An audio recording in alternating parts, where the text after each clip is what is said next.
Olá, meus irmãos, graça e paz. Aqui que vos fala o presbítero Gregório, de Campo Grande, Mato Grosso do Sul, trazendo mais um pedacinho do maná dos céus. Amados, diletos irmãos, nós estamos estudando algumas passagens que falam sobre a doutrina do Espírito Santo. Hoje eu quero vos falar acerca da divindade do Espírito Santo. Meu último áudio eu vos disse que o Espírito Santo parece estar trabalhando sempre em segundo plano, parece estar sempre no bastidores, não busca holofote, não busca aplauso. Mas hoje eu quero vos mostrar que Ele é Deus, que o Espírito Santo tem a sua divindade.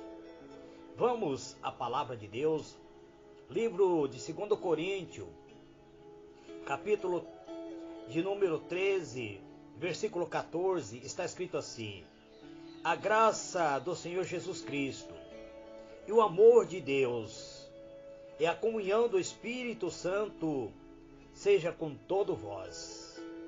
Senhor meu Deus e meu Pai, em o nome do Senhor Jesus, Pai amado, eis-me aqui, Pai. Mais uma vez entrando em Tua presença, buscando, Senhor, Teu poder, Tua glória, buscando, Senhor, Teu revestimento, Pai. Eu te peço, meu Deus, em o nome do Senhor Jesus, que o Senhor me use, Pai, conforme Teu querer, conforme a Tua benignidade, para que eu possa, Deus, transmitir a Tua palavra da maneira como ela é. Esse é o meu pedido, Pai, em o nome do Senhor Jesus. Amados e diletos irmãos, vamos diretamente à mensagem de Deus neste dia de hoje. Quero agradecer a todos os irmãos que enviaram sua mensagem ao meu privado, me desejando um feliz Dia dos Pais. Que Deus vos abençoe abundantemente. Vai o meu abraço fraterno para todos vós, amados. A palavra do Senhor, Ele nos mostra, amado, que mostra-nos a divindade do Espírito Santo. Através desta mensagem apostólica, da bênção apostólica, onde o apóstolo menciona a graça do Senhor Jesus, fala sobre o amor de Deus e fala sobre a comunhão do Espírito Santo.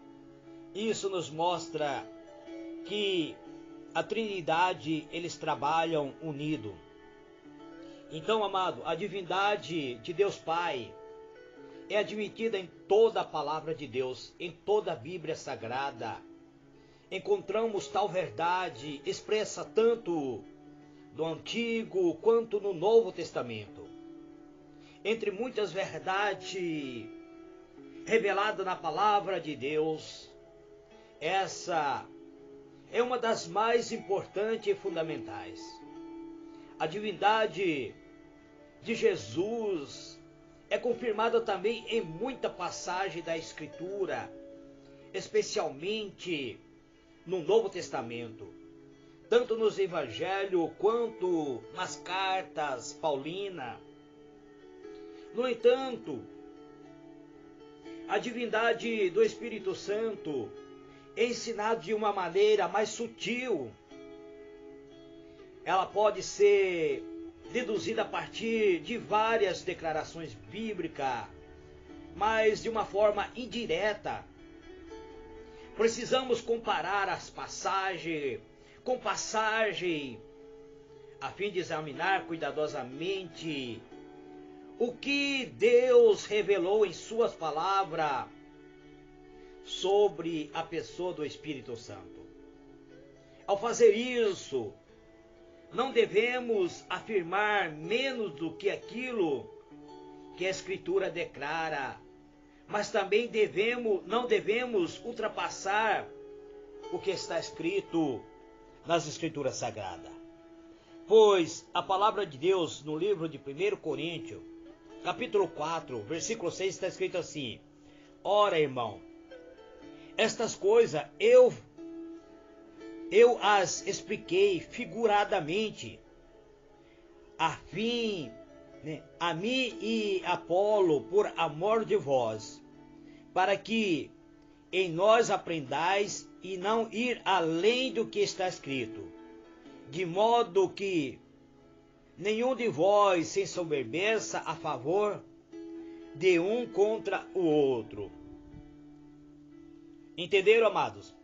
Apóstolo Paulo explicando aos coríntios que aquilo que ele explicou acerca dele, de Apolo, fazendo referência das suas vidas, aquela explicação foi de uma maneira figurada, para que, por amor que a igreja sentia por eles, para que eles pudessem aprender e não ir além do que está escrito, de modo que nenhum viesse a se ensoberbecer a favor de um e contra o outro. E da mesma maneira, amado, a divindade do Espírito Santo, ele é tratado de uma maneira sutil para que ele não venha a correr no mesmo risco que ocorreu Lúcifer, que se ensoberbeceu e se levantou contra Deus. Portanto, esse assunto exige uma atitude de humildade. Não devemos fazer de nosso raciocínio humano sobre Deus o padrão de como se deve compreender a pessoa do Espírito Santo. Em vez disso, devemos aceitar e dar testemunho do que a Escritura afirma, não importando quanto seja difícil entender plenamente algum conceito acerca da doutrina do Espírito Santo. A Bíblia não apresenta uma descrição sistemática da divindade do Espírito Santo.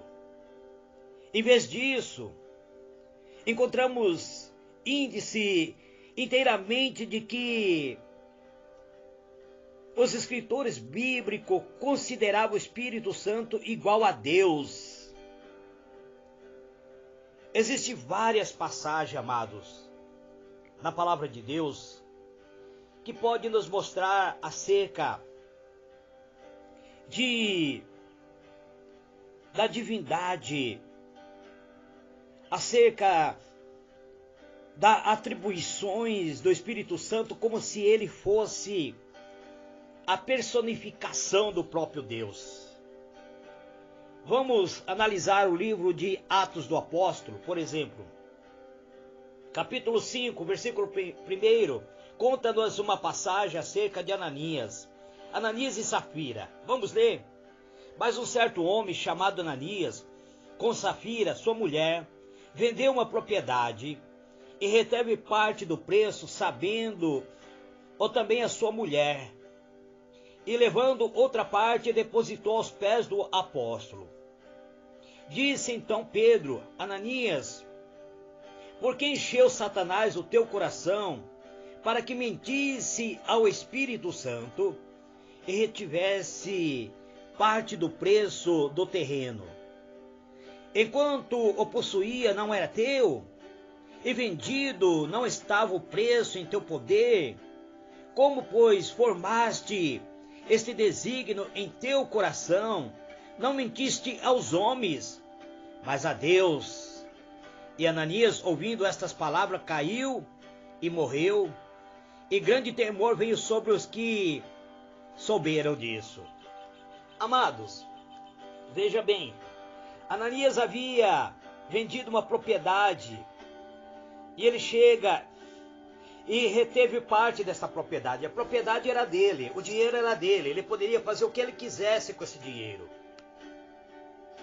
A propriedade era dele, ninguém pediu para ele vender essa propriedade. Mas como Barnabé havia vendido uma propriedade, dado todos os seus bens para a igreja, Ananias foi movido por um espírito de inveja. E ele queria a glória, a mesma glória que que Barnabé havia recebido. Ele queria aplauso dos homens. Então ele vende sua propriedade e de acordo com a sua própria mulher, ele reteve a parte desse dinheiro e vai depositar outra parte aos pés do apóstolo, para assim receber os mesmos aplausos que Barnabé havia recebido. Agora, Pedro, movido pelo próprio poder do Espírito Santo, chama a atenção dele e diz para ele: Ananias, por que permitiu que Satanás entrasse em teu coração para mentir para o Espírito Santo? Quando você está mentindo para o Espírito Santo, você não está mentindo aos homens, mas a Deus. Veja bem, ele atribui agora a mentira ao Espírito Santo. Podemos concluir que mentir para o Espírito Santo é o mesmo que mentir para Deus, pois eles estão em um nível de igualdade. Ambos são Deus. Ambos são uma pessoa. São três, mas unidos em um só. Não há separação de Pai, de Filho e do Espírito. Portanto, se o Espírito Santo não fosse Deus, o apóstolo Pedro estaria falando nessa passagem de maneira muito descuidada e fatalmente estaria enganado. O aspecto interessante sobre a natureza do Espírito Santo, entretanto, é o fato de que o apóstolo Pedro coloca Deus e o Espírito Santo no mesmo nível. O versículo 3, ele pergunta a Ananias, ele diz: por que encheu Satanás o teu coração para que mentisse ao Espírito e retivesse parte do terreno? E no versículo 4, ele diz: enquanto possuía não era teu, e vendido não estava o preço em teu poder. Como, pois, formaste este desígnio em teu coração? Não mentiste aos homens, mas a Deus. Mentir para o Espírito Santo é como se estivesse mentindo ao próprio Deus.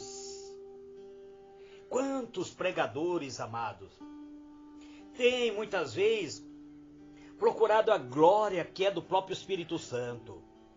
Quantos pregadores têm procurado chamar a atenção para si, mesmo sendo usado pelo próprio Espírito Santo? E o Espírito Santo, ele é Deus, ele não divide a sua glória, a Bíblia é clara, Deus não divide a sua glória com o homem. Deus, ele não permite que o homem venha se engrandecer, porque toda a glória pertence a Deus. Portanto, nós temos que ter bastante cuidado. Quando o Espírito Santo está atuando em tua vida, você deve ser vaso. Você deve aceitar humildemente os dons espirituais e permitir que o Espírito Santo te use, mas sem se vangloriar, sem querer status de grande homem. Porque quando você age desta maneira, você corre o risco de pecar contra Deus. Você corre o risco que Ananias correu, e Ananias recebeu uma consequência muito grande. Pois a Bíblia deixou bem claro: não mentiste aos homens, mas a Deus. Pedro equiparou claramente o Espírito Santo a Deus. A questão era que Ananias não estava apenas mentindo ao apóstolo, mas ao próprio Deus. Mentir ao Espírito Santo é mentir a Deus. O Espírito Santo é Deus. A mensagem aqui é muito clara. Devemos nos lembrar de que os cristãos da igreja primitiva era um só nos seus corações e na sua própria mente. Eles estavam unidos, eles estavam unânimes, a palavra de Deus diz. No livro de Atos do Apóstolo, no capítulo 4, nós vemos que a igreja estava unida em uma só mente e um só coração. No versículo de número 32 do capítulo 4. Essa unidade era fruto do próprio Espírito Santo. Por isso eles compartilhavam de maneira voluntária de maneira livre o que possuía. Ninguém chegava lá e dizia: você vai dar 100, você vai dar 20, você vai dar 1000, como hoje é feito. As pessoas contribuíam de maneira voluntária. Hoje não, hoje já se escala. O pastor chega dentro da igreja e diz: o presbítero fulano, porque ele ganha bem, ele vai dar mais. O presbítero fulano, ele vai fazer hoje uma oferta especial. E o presbítero fulano lá, para receber receber a glória que pertence ao Espírito Santo, ele acaba enfiando a mão no bolso e perdendo até a graça da própria salvação. Então, amados, é dessa maneira. As pessoas na igreja primitiva, eles contribuíam sim, mas era movido por o espírito voluntário. Era o fruto do próprio Espírito Santo de Deus, atuando no coração da igreja. Portanto, amado, o Espírito Santo é que trazia o fruto à tona. Por isso eles compartilhavam de maneira voluntária, de maneira livre o que possuía. Mentir a respeito desse compartilhamento mútuo era negar a unidade da comunidade, era contradizer o Espírito que fortalecia e tornava possível este amor benigno que unia esta igreja. A mentira de Ananias e da esposa falsificou a obra divina e a presença do Espírito Santo na comunidade da igreja primitiva. Isso, eles queriam mascarar a presença do Espírito Santo. Eles queriam a glória para si, que eles fizeram com que aquilo que era obra do Espírito Santo parecesse algo humano. Portanto, a desonestidade para com Deus é destrutiva e impede que o Espírito Santo atua efetivamente na vida de cada cristão, de cada irmão, de cada irmã.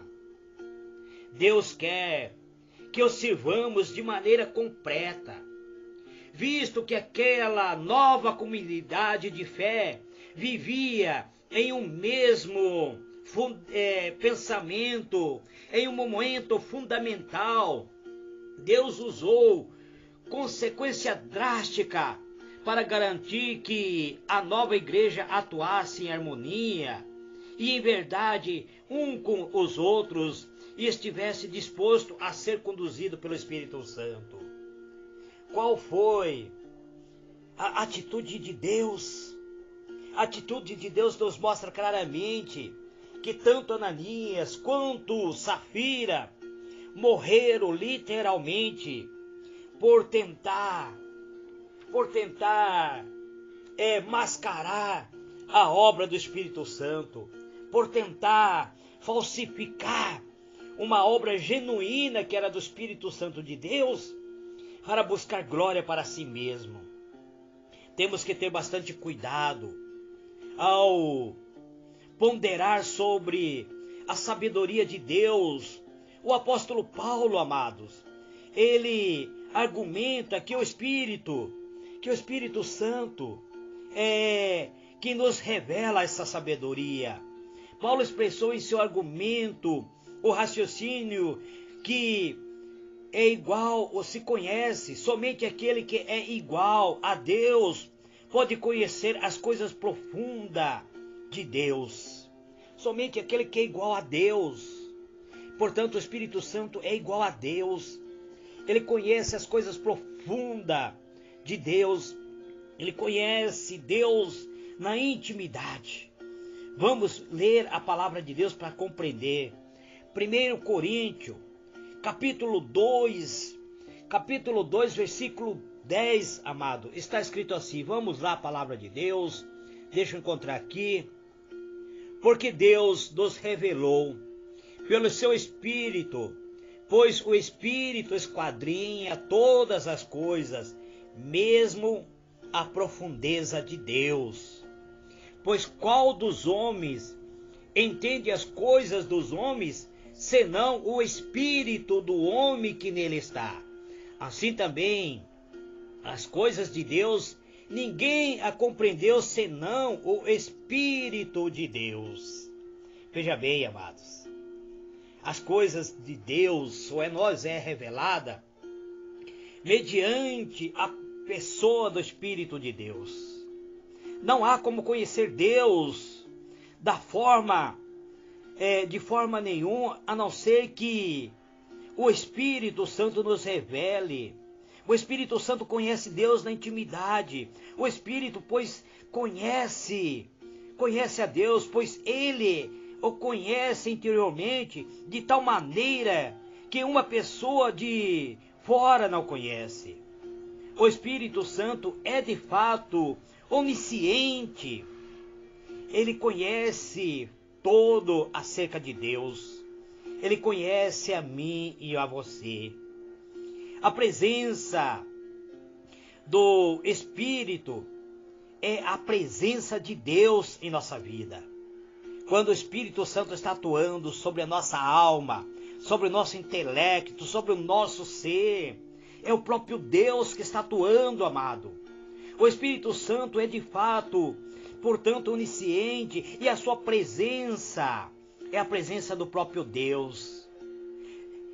É impossível fugir para um lugar em que o Espírito de Deus não esteja. Então ele é onipresente. Basta lermos o livro de Salmo 139, o Salmo. Eu tenho esse Salmo como uma coroa do Salmo, onde Davi diz: para onde fugirei do teu Espírito Santo?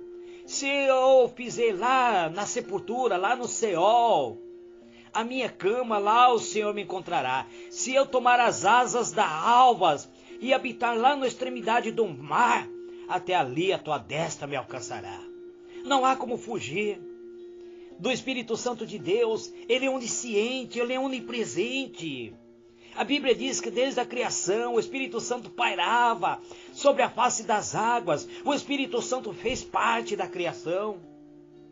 O Espírito Santo também é poderoso, é onipotente.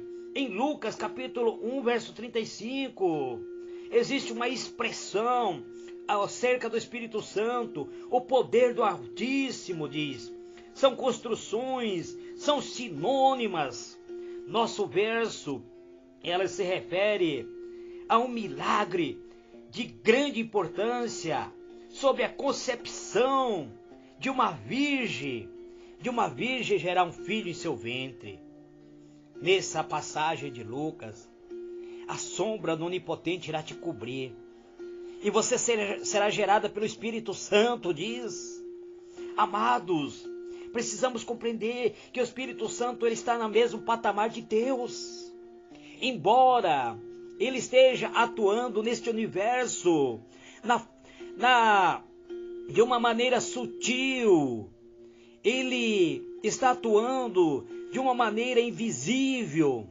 Ele está atuando de uma maneira como nós não vemos, mas sentimos a sua presença. Sabemos que ele está atuando a nosso favor, a favor da igreja. Portanto, amados, basta nós procurarmos compreender. O apóstolo Paulo reconheceu que o seu ministério teve êxito por força de sinais e prodígio, pelo poder do Espírito Santo de Deus. De fato, amado, o Espírito Santo pode realizar milagres divinos. Basta lermos o livro de Romanos, capítulo 15, versículo 19. Jesus também disse que blasfêmia contra o Espírito Santo é imperdoável.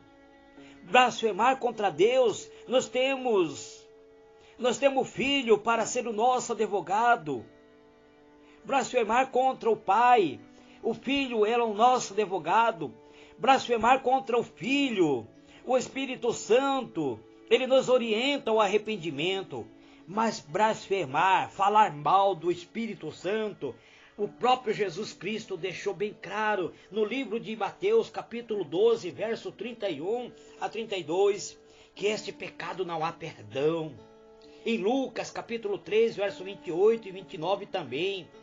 Isto é incompreensível, a menos que o Espírito ele venha a ser um Espírito divino, a menos que o Espírito seja o próprio Deus. Mas talvez a obra mais incrível do Espírito Santo seja a capacidade de transformar o coração, a mente humana. Ele é quem realiza um novo nascimento espiritual dentro de cada um de nós. É isso que Jesus deixou claro ao conversar com Nicodemos. Nicodemos, aquele que é nascido da carne, carne, aquele que é nascido do Espírito, Espírito. O vento, Nicodemo, ele sopra aonde quer. Você não sabe de onde ele vem, nem para onde ele vai. Assim também é aquele que é nascido do Espírito.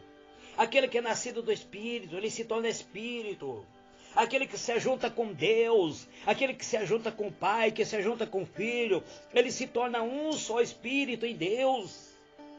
Portanto, amados, o Espírito Santo, tem o poder de realizar algo que só Deus pode fazer. Por isso, ele está no mesmo patamar de Deus. Por isso, ele se encontra no mesmo patamar de Deus. Amados e diletos irmãos, este é o pedacinho do maná dos céus que eu trago nesse dia de hoje. Que o Senhor ilumine a vossa mente e vos conceda a paz. Eu não concluí esta mensagem. Amanhã estarei concluindo, mostrando a vocês a obra divina do Espírito Santo. Que Deus vos abençoe. Que Deus vos conceda a paz. Fique na paz do Senhor Jesus. Amém.